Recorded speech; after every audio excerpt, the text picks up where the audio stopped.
محترم ناظرین، السلام علیکم ورحمۃ اللہ وبرکاتہ۔ رمضان کا 7واں روزہ تھا۔ جیسے ہی فجر پڑھ کے سویا تو خواب میں کسی نے کہا، جتنے مرضی روزے رکھ لے، تیرا کوئی روزہ قبول نہیں۔ پچھلے رمضان بھی روزانہ مجھے یہ خواب آتا تھا۔ اس رمضان پھر روزانہ یہ خواب آنا شروع ہو گیا تھا۔ سخت پریشانی کے عالم میں ایک عالم دین کو یہ سب معاملہ بتایا تو انہوں نے یہ دل دہلا دینے والا انکشاف کیا کہ میں بہت گہری نیند سویا ہوا تھا جب میری بیوی نے مجھے سحری کے لیے اٹھایا اور کہنے لگی، جلدی جلدی اٹھ جائیں، تھوڑا سا وقت رہ گیا ہے، سحری کے لیے آ جائیں۔ اپنی بیوی کی آواز سنتے ہی میں ایک دم اٹھ کھڑا ہوا اور پھر واش روم کا رخ کیا۔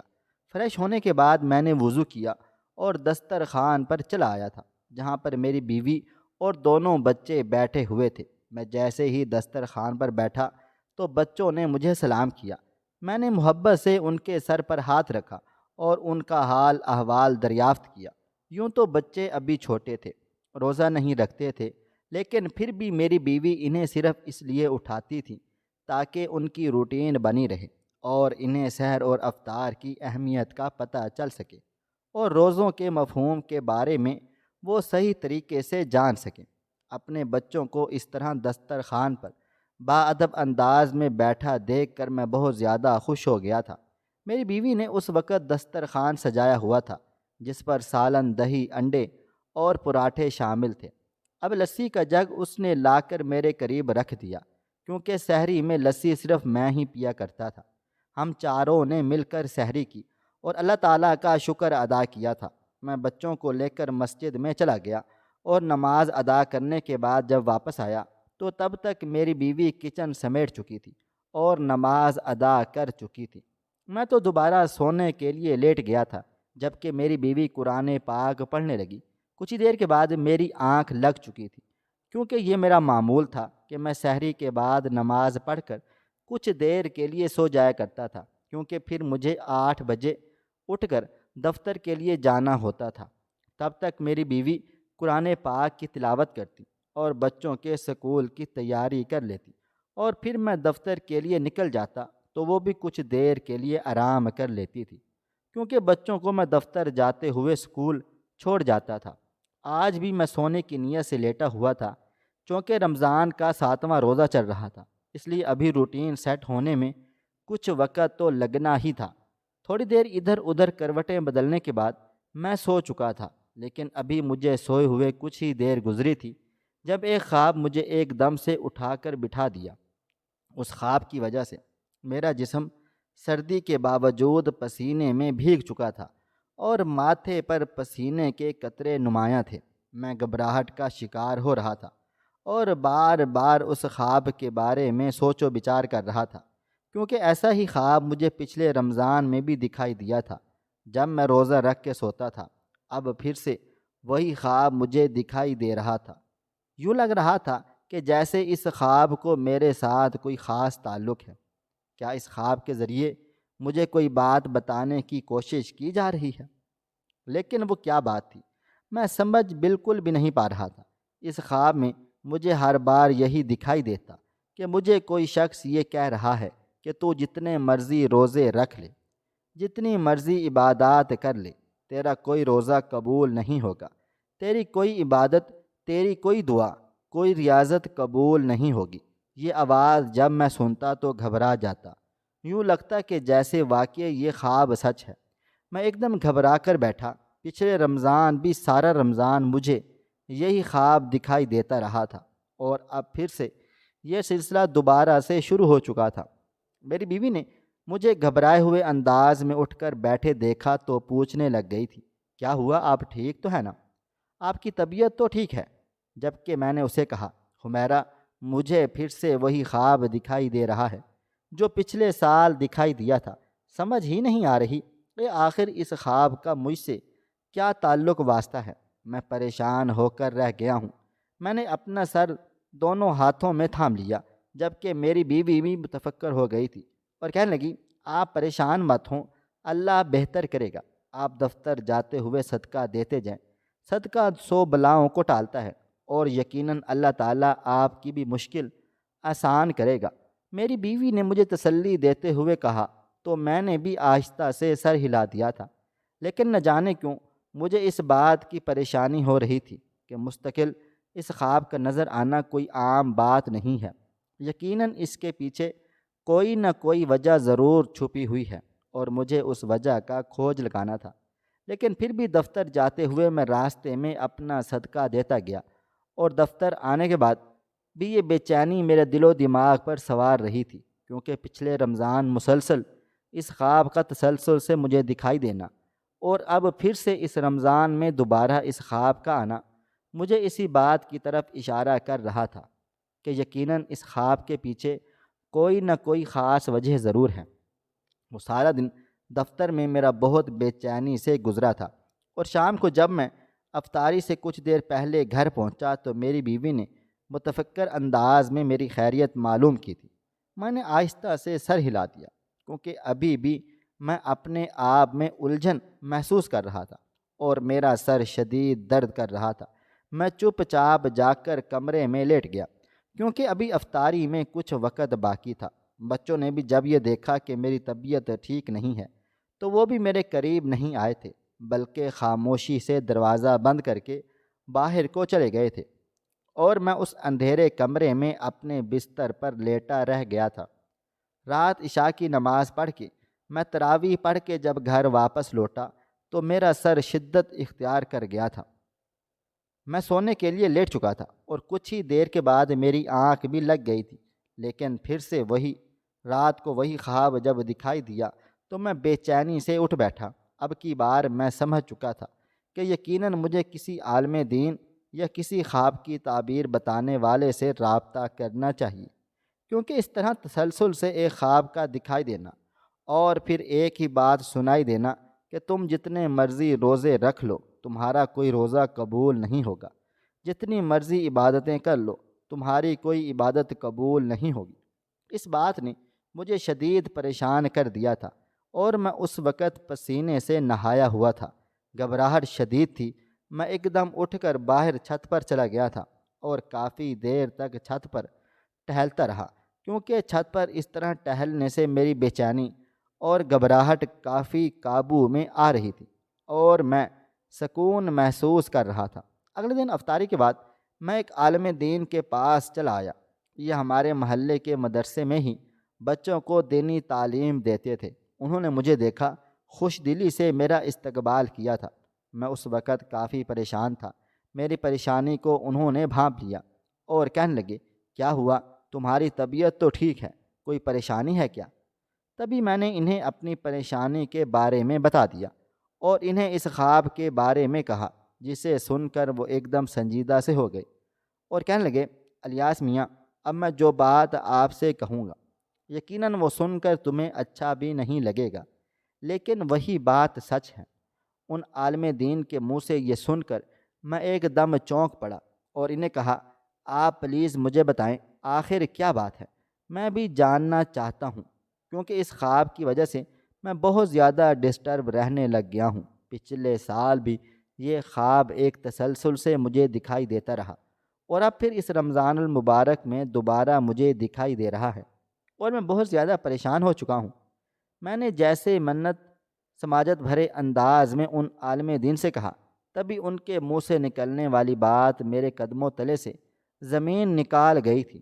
انہوں نے جو کچھ بھی کہا تھا اسے سن کر میں حیرت اور پریشانی سے ان کا چہرہ دیکھتا رہا، اور پھر بنا کوئی لفظ کہے وہاں سے اٹھ کر گھر کو واپس آ گیا تھا۔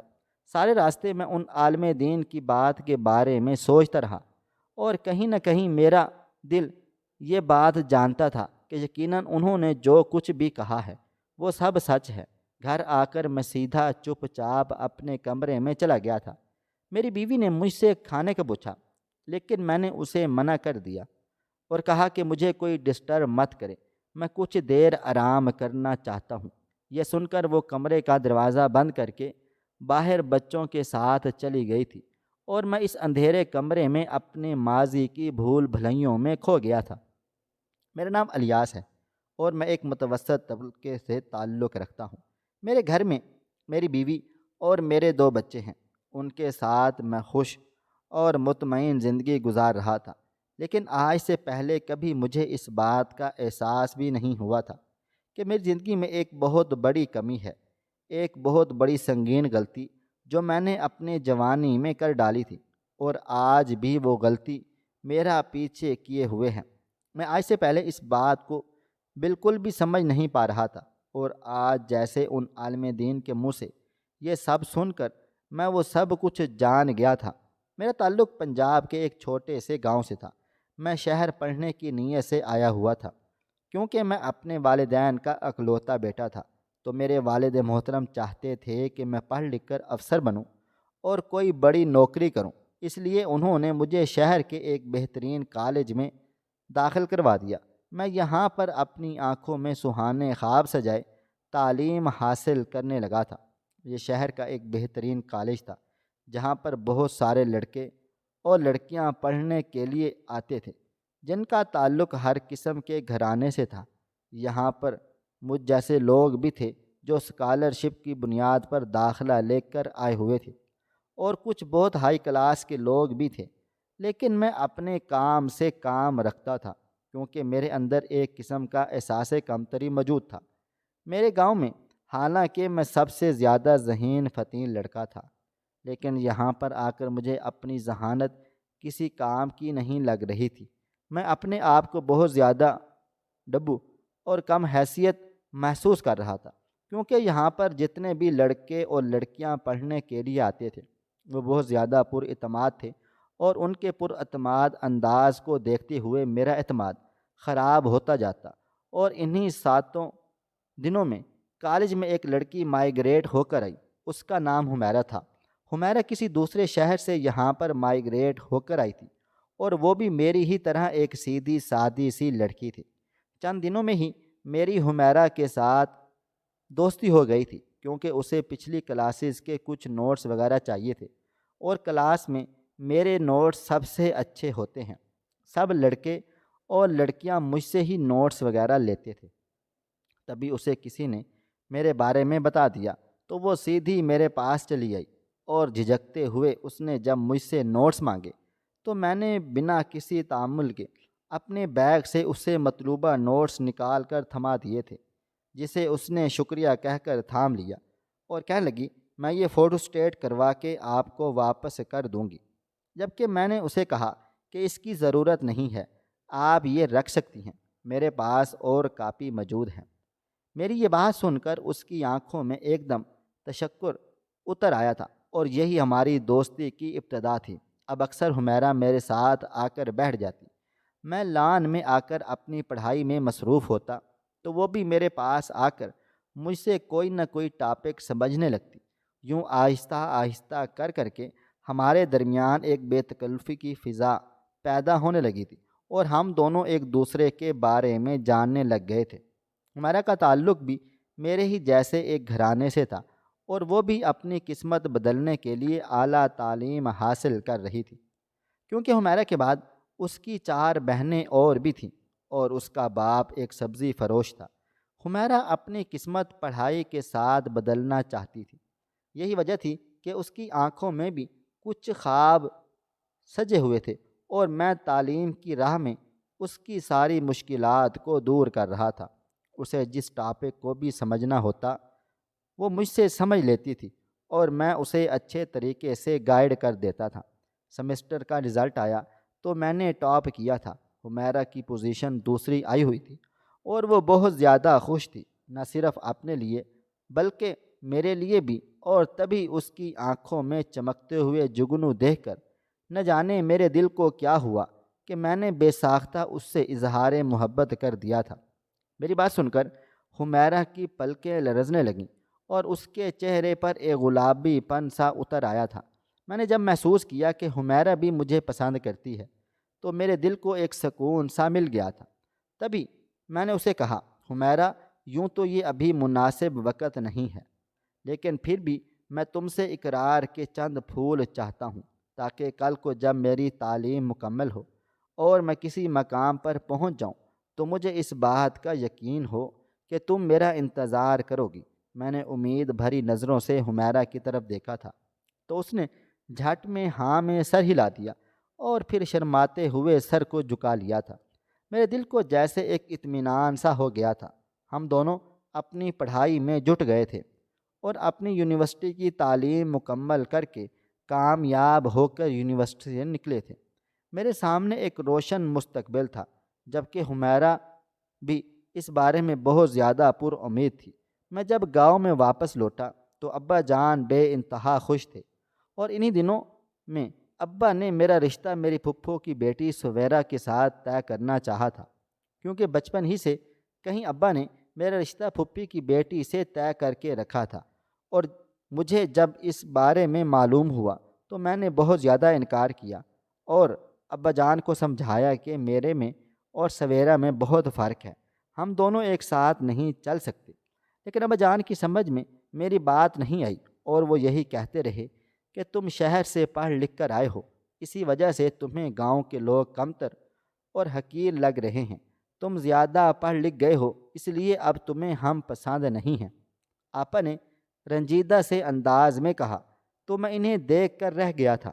تاہم اس وقت ابا جان کو کوئی بھی نرمی دکھانا اس بات کے مترادف تھا کہ میں اس رشتے پر تیار ہوں، جبکہ میں نے سویرا سے بھی کسی صورت شادی نہیں کر سکتا تھا۔ ایسا اس وجہ سے نہیں تھا کہ میں حمیرہ کو پسند کرتا تھا اور اس سے محبت کرتا تھا۔ حمیرہ کا معاملہ الگ تھلگ تھا، لیکن چونکہ مجھ میں اور سویرا میں بہت زیادہ فرق تھا، وہ 8ویں بھی پاس نہیں تھی اور گاؤں کی ایک سیدھی سادی سی لڑکی تھی، تو میں اچھی طرح خوب جانتا تھا کہ ہم ایک ساتھ نہیں چل پھر سکتے، کیونکہ ہماری ذہنی مطابقت ایک جیسی نہ تھی۔ لیکن اب ابا جان کو کون یہ سمجھائے۔ انہی دنوں مجھے انٹرویو کی کال آ گئی تھی، تو میں شہر لوٹ گیا، اور انٹرویو میں کامیاب ہونے کے بعد مجھے ایک بہترین ادارے میں نوکری مل چکی تھی۔ میرا عملی سفر شروع ہو چکا تھا۔ حمیرہ کے ساتھ اکثر میرا رابطہ ہو جاتا اور اس کے ساتھ بات چیت کر کے مجھے ایک سکون سا مل جاتا تھا۔ تبھی ایک دن حمیرہ کی پریشان کن سی آواز سنائی دی۔ کہنے لگی، الیاس، گھر والوں نے میرا رشتہ طے کر دیا ہے اور میں وہاں پر شادی نہیں کرنا چاہتی۔ تم کچھ کرو، اپنے گھر والوں کو میری طرف بھیجو۔ حمیرہ کی بات سن کر میں خود بھی پریشان سا ہو گیا تھا، کیونکہ میرے گھر میں بھی یہی مسئلہ مسائل سر اٹھائے ہوئے تھا، اور ابا جان ابھی تک مجھ سے ناراض تھے۔ تبھی میں نے حمیرہ سے سارے حالات کہہ سنائے۔ وہ یہ سن کر پریشان سی ہو گئی تھی اور رونے لگی۔ کہنے لگی، اب کیسے یہ ممکن ہوگا؟ کیا تم سویرا سے شادی کر لو گے اور مجھے کسی اور سے شادی کرنی پڑے گی؟ حمیرہ کی یہ بات سن کر جیسے میرا دل کسی نے چیر دیا ہو۔ تب میں نے پریشانی میں حمیرہ ارشد کے سامنے ایک ایسا حل رکھا جو شاید عام حالات میں کبھی نہ رکھتا۔ اسے سن کر حمیرہ ایک لمحے کے لیے چپ کر گئی تھی، لیکن پھر کہنے لگی، ٹھیک ہے الیاس، میں تیار ہوں۔ اس کی بات سن کر مجھے بھی جیسے سکون سا ہو گیا تھا۔ میں نے اور حمیرہ نے اگلے ہی دن کورٹ میرج کر لی تھی، اور ہم نے اپنے اپنے گھر والوں کو اطلاع بھجوا ڈالی تھی۔ حمیرہ کے گھر والوں نے بھی اس سے قطع تعلق کر لیا تھا، اور میرے گھر والوں نے بھی مجھ سے قطع تعلق کر لیا تھا۔ ابا جان تو سخت غصے میں تھے، اور اس سے زیادہ وہ غمزدہ بھی تھے، کیونکہ میں ان کا اکلوتا بیٹا تھا، اور میرے حوالے سے ان کی آنکھوں میں کافی سنہرے خواب سجے ہوئے تھے۔ لیکن جب انہیں اس بارے میں پتہ چلا کہ میں نے کسی لڑکی سے اپنی پسند کی شادی کر لی ہے، تو وہ بہت زیادہ ٹوٹ کر بکھر چکے تھے۔ مجھے اس عمل پر شرمندگی بھی تھی، لیکن میں کیا کرتا؟ ابا جان کو منا کر تھک چکا تھا، اور وہ کسی صورت میری بات ماننے کو تیار ہی نہ تھے اور نہ ہی سمجھنے کو تیار تھے۔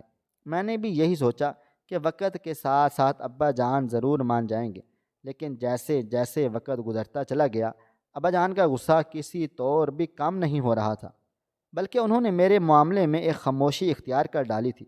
میں بھی شہر میں اپنی دنیا میں مگن ہو چکا تھا، اور اپنی بیوی کے ساتھ ایک اچھا وقت گزار رہا تھا۔ جیسے زندگی کی توقع میں نے کی تھی، بالکل ویسی ہی زندگی گزر رہی تھی، اور میری خوشیوں کو 4 چاند تو تب لگ گئے جب مجھے اس بات کی خبر ملی کہ حمیرہ امید سے ہے، اور بہت جلد ہمارے آنگن میں ایک پھول کھلنے والا ہے۔ میں تو جیسے خوشی سے پاگل ہی ہو گیا تھا، اور پھر یہ وقت بھی بہت تیزی سے گزر گیا۔ حالانکہ میں نے اپنے گھر پر اس بات کی اطلاع پہنچوا دی تھی کہ ابا جان، آپ کا پوتا آنے والا ہے۔ لیکن ابا جان کی ناراضگی ختم ہی نہیں ہوئی، بلکہ وہ مسلسل خاموشی اختیار کیے رکھے تھے۔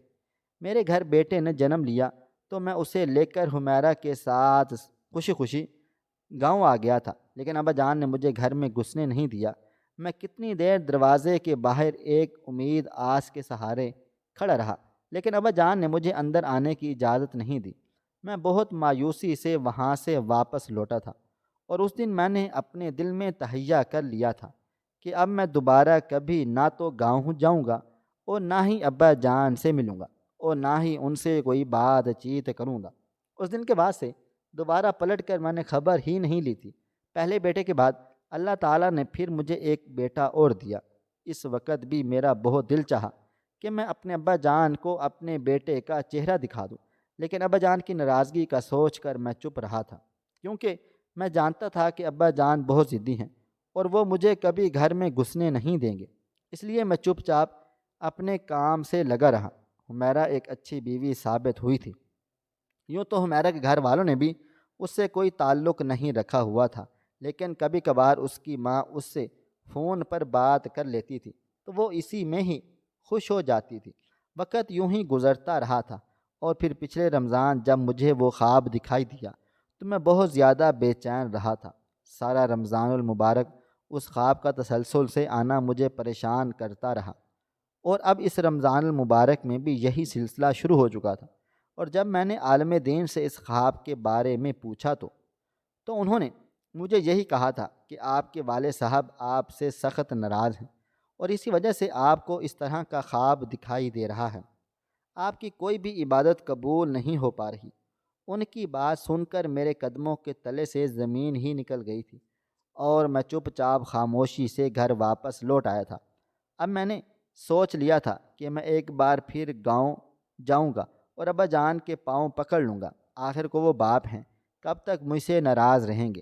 اب تو اتنے برس بھی گزر چکے ہیں، اب تو انہیں مجھے معاف کر دینا چاہیے۔ یہی سوچ کر اگلے دن روزہ رکھ کے میں اپنی بیوی اور بچوں کو ساتھ لے کر گاؤں چلا آیا تھا۔ حالانکہ حمیرہ نے مجھے کہا بھی کہ ابا جان نہیں مانیں گے، وہ ہمیں گھر میں بھی نہیں آنے دیں گے، لیکن میں چپ رہا، خاموش رہا، اور میری چپ کو محسوس کر کے وہ بھی خاموش ہی رہی تھی۔ اب جب میں واپس گاؤں لوٹا تو ہر چیز میں ایک اپنائیت سی محسوس ہو رہی تھی۔ خوش قسمتی سے آج گھر کا دروازہ کھلا ہوا تھا۔ میں جیسے ہی اندر کو داخل ہوا تو صحن میں لگے ہوئے ہجوم کو دیکھ کر جیسے میری ٹانگوں سے جان نکل گئی تھی۔ ایک لمحے کے لیے دل میں برا خیال آ گیا، لیکن میں نے اپنا سامان وہیں پر پھینکا۔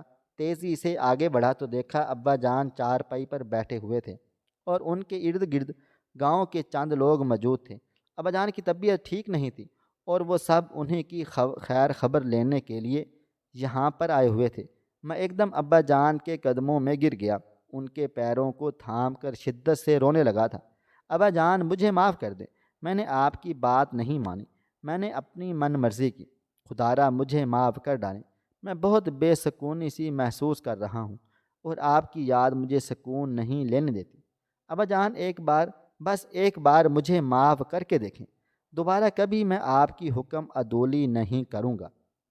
میں نے روتے چیختے چلاتے ہوئے اپنے باپ سے درخواست کی، اور ان کے پیروں میں پڑ گیا تھا۔ تبھی ابا جان نے مجھے کندھوں سے تھام کر اٹھا دیا اور مجھے اپنے سینے سے لگا لیا تھا۔ ایک لمحے کے اندر ہی میری ساری پریشانیاں ختم ہو چکی تھیں، اور میں جیسے اندر تک سیراب ہو چکا تھا۔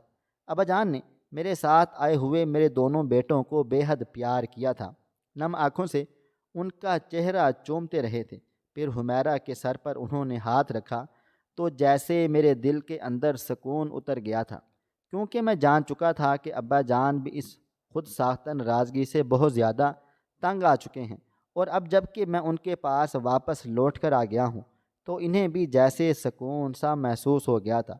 اس دن کے بعد سے میں ابا جان کے پاس گاؤں میں ہی تھا، کیونکہ میں چھٹیاں لے کر آیا ہوا تھا، اور اب میں ان سے اصرار کر رہا تھا کہ وہ میرے ساتھ شہر چلیں، کیونکہ پہلے ہی ہم نے ناراضگی میں بہت سارا وقت ضائع کر دیا تھا۔ لیکن ابا جان گاؤں چھوڑ کے جانے کو تیار ہی نہ تھے۔ تاہم ان کا یہی کہنا تھا کہ کبھی کبھار تم لوگ چکر لگا لیا کرنا، اور کبھی کبھار میں بھی چکر لگا لوں گا، اسی طرح میل جول رہے گا، لیکن میں شہر جا کر نہیں رہ سکتا ہوں۔ میں ابا جان کی بات سمجھتا تھا، کیونکہ انہوں نے ساری زندگی اس گھر میں گزاری ہوئی تھی اور اب عمر کے اس حصے میں آ کر وہ یہ گھر نہیں چھوڑ سکتے تھے۔ میں اس بار جب گاؤں سے واپس لوٹا تو بہت زیادہ خوش تھا، اور سب سے زیادہ خوش تو حمیرہ تھی، جو اتنے عرصے کے بعد دل میں یہ خواہش دبائے ہوئے تھی کہ اسے بھی سسرال میں بہو کا مقام ملے۔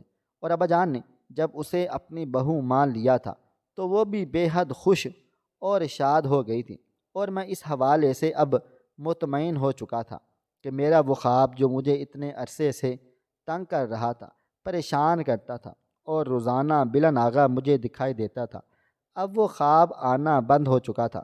ابا جان کے راضی ہونے کے بعد دوبارہ مجھے کبھی وہ خواب نہیں دکھائی دیا تھا، اور میں اس سلسلے میں ان عالم دین کا بھی شکر گزار تھا جنہوں نے بر وقت مجھے صحیح راستہ دکھا دیا اور میری مشکل کو آسان کر دیا تھا۔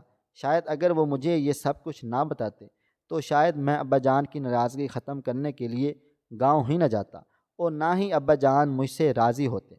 آج میں اور حمیرہ مکمل طور پر دل سے خوش ہیں، کیونکہ آج ہم نے اس دولت کو پا لیا ہے جسے ہم نے اپنے ہاتھوں سے کھو ڈالا تھا۔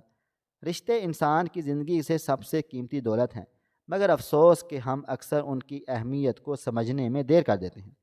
ہم کسی سے روٹھ جائیں تو انا کی دیوار ہمیں منانے سے روکتی ہے۔ غصے میں کہے گئے چند الفاظ نہ صرف دلوں کو توڑ ڈالتے ہیں بلکہ محبت کے انمول رشتوں کو بھی دیمک کی طرح چاٹ جاتے ہیں۔ ہم اس گمان میں مبتلا وقت ضائع کرتے رہتے ہیں کہ اگر ہم کسی دوسرے شخص کے لیے اہم ہیں تو اسے ہمیں منانے میں پہل کر لینی چاہیے، لیکن پھر یہ بھول جاتے ہیں کہ محبت ہمیشہ پہل کی منتظر نہیں ہوتی بلکہ قربانی اور اثار کا تقاضا کرتی ہے۔ ناراضگی ایک ایسی آگ ہے جو دلوں میں جلتی رہے تو پھر محبت کے نرم جذبے اس آگ کی تپش سے خاکستر ہو جاتے ہیں۔ جب ہم کسی سے دوری اختیار کرتے ہیں تو ابتدا میں یہ صرف ایک چھوٹا سا وقفہ محسوس ہوتا ہے، مگر وقت کے ساتھ ساتھ یہ فاصلہ دلوں کو اس حد تک جدا کر دیتا ہے کہ پھر واپسی کا راستہ ماند پڑ جاتا ہے۔ گلے شکوے، شکایتیں وہ زنجیریں ہیں جو ہمارے احساسات کو جکڑ لیں تو پھر ہمیں رشتوں کی خوبصورتی محسوس ہی نہیں ہوتی۔ انسان کی فطرت ہے کہ جب اسے محسوس ہوتا ہے کہ دوسرا شخص اس کی فکر نہیں کرتا، اسے توجہ نہیں دیتا، اس کا احترام نہیں کرتا، بدتمیزی کرتا ہے، بد زبانی کرتا ہے، بد کلامی کرتا ہے، اسے تکلیف پہنچانے کا کوئی بھی موقع ہاتھ سے نہیں جانے دیتا، تو وہ بھی رفتہ رفتہ ایسے بدتمیز و بد تہذیب، لاپرواہ، غافل شخص کے لیے اپنے دل کے دروازے بند کر لیتا ہے، اور یوں محبتوں کے چراغ بجھنے لگتے ہیں۔ زندگی کا حسن رشتوں میں ہے، ماں باپ، بہن بھائی، میاں بیوی، دوسرے عزیز و اقارب سے جڑے رشتے۔ جی ہاں، یہ رشتے وہ آئینہ ہیں جن میں ہم اپنی ذات کا عکس دیکھتے ہیں۔ اگر ہم انا کے خول کو توڑ کر اور تھوڑا باہر نکل کر ایک قدم آگے بڑھائیں تو شاید ہم اپنے تعلقات کو ٹوٹنے سے بچا سکتے ہیں۔ جھکنا کوئی کمزوری نہیں، معافی مانگنا کوئی حیثیت میں کمی کی بات نہیں، بلکہ یہ تو محبت کی سب سے بڑی طاقت ہے۔ وقت کبھی کسی کے لیے نہیں رکتا۔ اگر آج آپ نے اپنے رشتوں کو بچانے کی کوشش نہ کی تو کل شاید ان کا وجود صرف ایک یاد بن کر رہ جائے گا۔ اس سے پہلے کہ دیر ہو جائے اپنی ناراضگیوں کو بھول جائیں، گلے شکوے مٹا ڈالیں اور محبت کے رشتوں کو، تعلقات کو دوبارہ زندہ کر دیں جو مرنے کے قریب ہیں، کیونکہ محبت وہ بیش بہا خزانہ ہے جس کی خوشبو ہماری زندگی کو صحیح لطف اور حقیقی معنویت عطا کرتی ہے۔ یاد رکھیے، خوبصورت رشتوں کے ساتھ ہنسی خوشی جینے کے بغیر یہ زندگی ایک ویران صحرا کے سوا کچھ بھی نہیں ہے۔ صلح کر لو، جاؤ اور کہو مجھے افسوس ہے، مجھے پتہ ہے کہ میں نے غلطی کی ہے، تمہارا حق ہے، میرے لیے تم سے زیادہ قیمتی کوئی نہیں۔ سچ میں مجھے یہ اچھا نہیں لگتا کہ ہم ایسے ہی رہیں۔ صلح کرو، معافی مانگو اور دل سے معذرت کرو۔ اگر کوئی پیارا آپ سے ناراض ہے اور آپ نے غلطی کی ہے، معافی مانگنے سے آپ کی عزت کبھی کم نہیں ہوگی، اور جسے آپ محبت کرتے ہیں وہ آپ کی بات سننے کے لیے بےتاب ہوگا۔ صلح کر لو، زندگی مختصر ہے، آج ہم سب ساتھ ساتھ ہیں، کل کو اکیلے بھی ہو سکتے ہیں۔ محترم ناظرین، آپ کو ہماری آج کی کہانی کیسی لگی؟ کمنٹ باکس میں اپنی رائے کا اظہار ضرور کریں۔ خواہش صرف اتنی ہے کہ کچھ الفاظ لکھوں جس سے کوئی گمراہی کے راستے پہ جاتے جاتے رک جائے، اور نہ بھی رکے تو سوچ میں ضرور پڑ جائے۔ دوستو، امید کرتا ہوں کہ آپ کو یہ ہماری کہانی پسند آئی ہوگی۔ کہانی پسند آئی ہو تو ویڈیو کو لائک کریں، کومنٹس کریں، شیئر کرنا بالکل بھی نہ بھولیں۔